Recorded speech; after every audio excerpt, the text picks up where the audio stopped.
Жалал-Абад шаарынын Курманбек Батыр, Чыңгыз Айтматов жана Спутник аймактык башкармалыгында жашаган 160 тургуну өздөрү жашаган аймактарда сел каналдарды куруу жана тазалоо жумуштарында жергиликтүү бийликке көмөк көрсөткөн. Анын натыйжасында бул күнү Жапон өкмөтү тарабынан азык-түлүк алышты. Айылыбызды сел басып, селден балдарды айылымды уюштуруп ашар жолуна. Ошону менен азыр азык-түлүк программасына киргенбиз. Ушул азык-түлүк программасына азыр иштеген балдарыбызга азык ун майды алып берген турабыз. Мен өзүм да катышкан бул проектиге, жолдошум да катышкан бул проектиге. Мындагылардын ар бирине жасаган эмгеги үчүн 300 килограммдан ун жана 30 литрден өсүмдүк май берилди.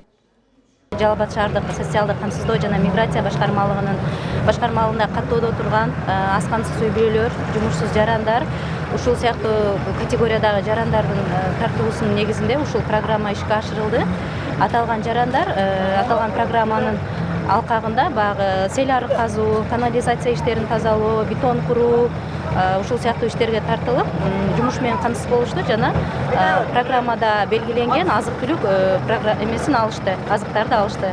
Азык-түлүк алгандардын 80ден ашууну жумушсуздар, 20дан ашууну аз камсыз болгон үй бүлөлөр. Аталган долбоор болсо жерлерде көйгөйлөрдү чечүүгө жана жумушсуз жарандарды жумушка тартууга салым кошуп келет. Ага катар пайдалуу тамактануу үчүн азык-түлүктүн түрлөрүн көбөйтүп, жергиликтүү өндүрүштү колдоо болуп саналат.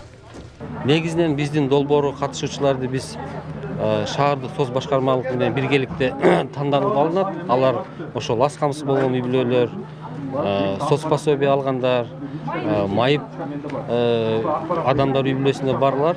Анан ошо жумушсуз адамдар жумушка тартылат. Дүйнөлүк азык-түлүк программасы Жапон өкмөтүнүн каржылык колдоосу менен ишке ашып, коомдук инфратүзүмдү калыбына келтирүү жана кошумча киреше табуу мүмкүнчүлүктөрүн кеңейтүүгө багытталган. Жаңылай Болотбекова, Жанузак Нурдавлет уулу, Жалал-Абад шаары.